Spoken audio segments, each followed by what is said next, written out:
In the 5th episode of our 16-day adventure, we get caught up in some protesting, drive the infamous A35 and see some birds.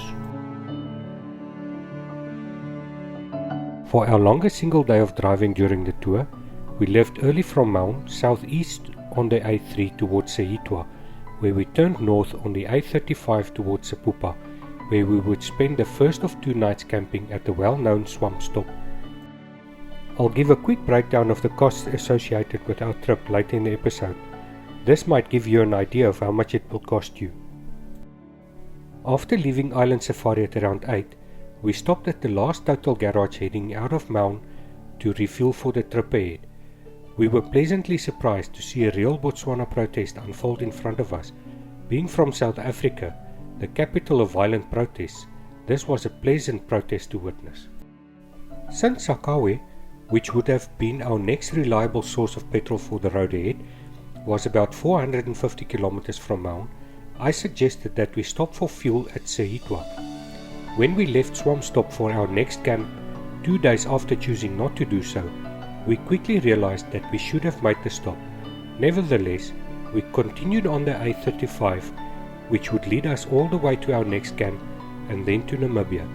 We made a pit stop along the route to grab a bite and stretch our legs. Botswana is fairly flat, having a drop in elevation from north to south of no more than 100 meters. The A35 is well known for being in a terrible condition.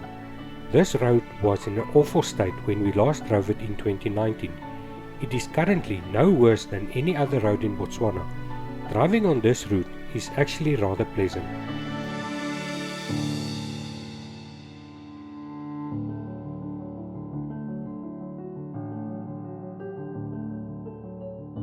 The road is generally in a decent condition, though certain sections are quite narrow and require you to almost come to a complete stop when a car passes from the front.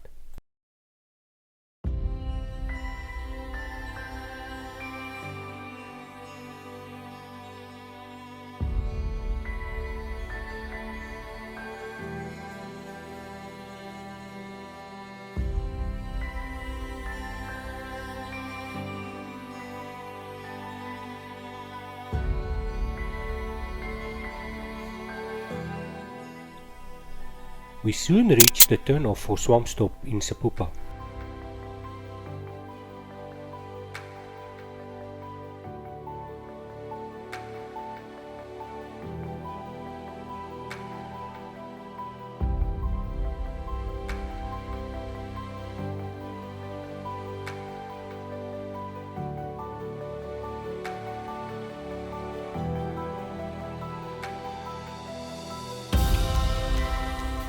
Just under 3 kilometers of gravel road later, we arrived at the camp's entrance. There is no need for a 4x4 since this camp is accessible from the main road. On the Okavango River, in the Okavango Panhandle, 50 kilometers south of the Namibian border, close to the village of Sepupa, lies the legendary Swampstop River Camp. Visitors can choose from a variety of traditional Okavango activities such as makoros, day boating and birding excursions where you are able to see the amazing birdlife of the Okavango, or accompanied camping safaris into the delta. The camp offers 2 swimming pools, a restaurant, a licensed bar with a viewing deck and an elevated lounge with a view over the Okavango River. Swampstop is the ideal gateway to the Okavango Delta.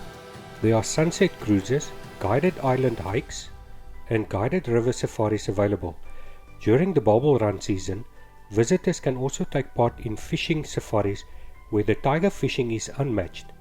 For those who want to see the best of the delta from the air, they now offer helicopter game flights. There are hourly, half-day and full-day boat rental options. For those who bring their own boats, they also have boat launch and storage facilities available. The camp offers 12 newly renovated rooms with en-suite bathrooms, each with a veranda, deck and a minibar.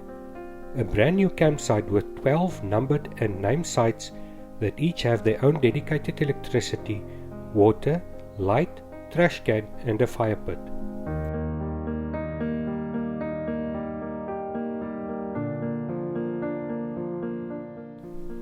The spacious ablution facilities are well maintained and is equipped with hot water.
After checking in, we all made ourselves comfortable at the campsite, taking advantage of the ample shade provided by the huge trees.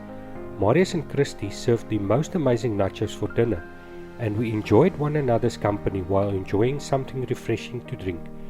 In the upcoming episode, we'll talk about meal planning and offer some great advice we've gathered over the years. So what's happening here now? So this is beef mince nachos with a tomato, cucumber, coriander, parsley, celery salsa, chilies fresh from my garden, hot chilies, and then some yogurt, and yeah. And look at this very, very big rasper. Oh my word. Dis my duim. Ja, cute. Dankie Christy. So lekker.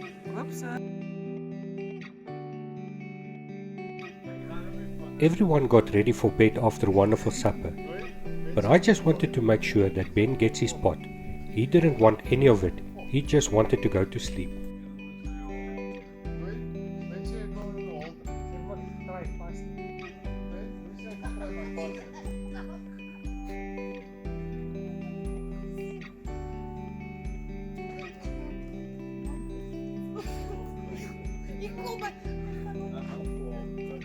Ben, waarom is die pot gaan doen, Ben?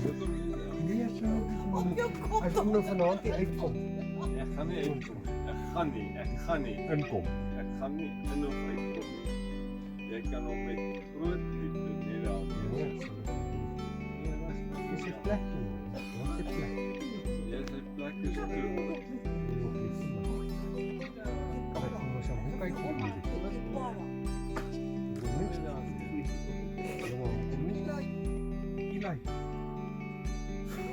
En Ben karring hulle met jou? Hulle nie, hulle eet baie rond. Julle moet vir Ben uit. Ben is baie. Dis moenie vir hom doen. Laat hom doen. Dis nou al nou so. Ja, ek moet kop so diep indruk, ek gaan gebliksem word.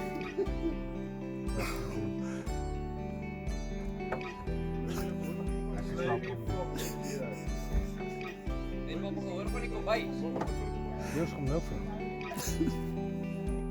Maar hy het ook gesluit. Ons kan hom vinnig uitkry. Ben. Moet ons die kombuis toemaak, oom Ben? Ja, kom maak homself toe. Hy is nie toe nie. Sien jy hom?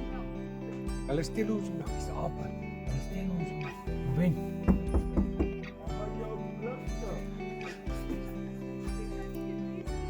You can come out now, the war is over.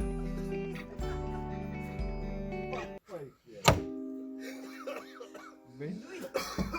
Asof jy moet op jou kop uit wat ek sien dit kom. Doe jou veer uit afgekop. Wat? Ek het reaksie. Ek het reaksie. Maar hoe ben ek wil net weet moet ons sê. Was 'n piek uit. Moet ons die kombuis toemaak.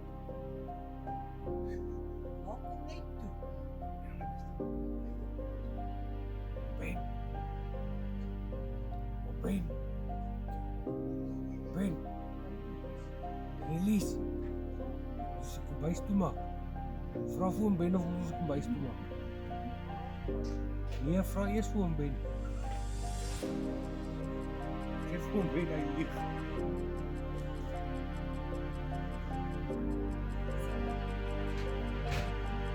Ben.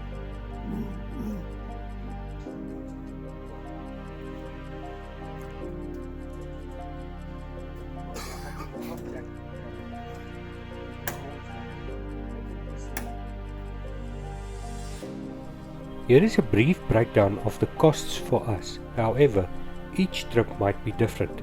The first item on the list is the cost of accommodation. The average cost per person each night for our route came to 300 Rand. For food and meals, there are several options to consider. 100 Rand per person each day is a good baseline to begin with.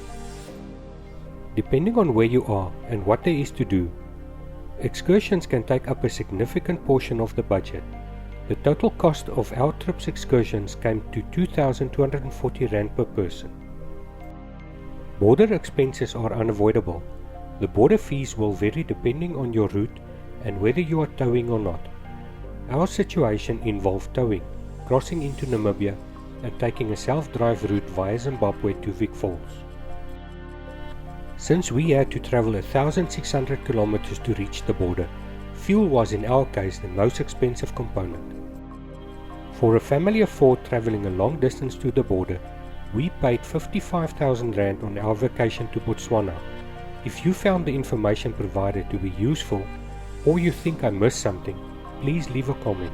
In the following episode, we travel to one of the 2 UNESCO World Heritage Sites in Botswana, Tsodilo Hills, where we follow the rhino trail and see some penguin carvings, and we take a boat trip through the Okavango Delta where we see some very rare birds.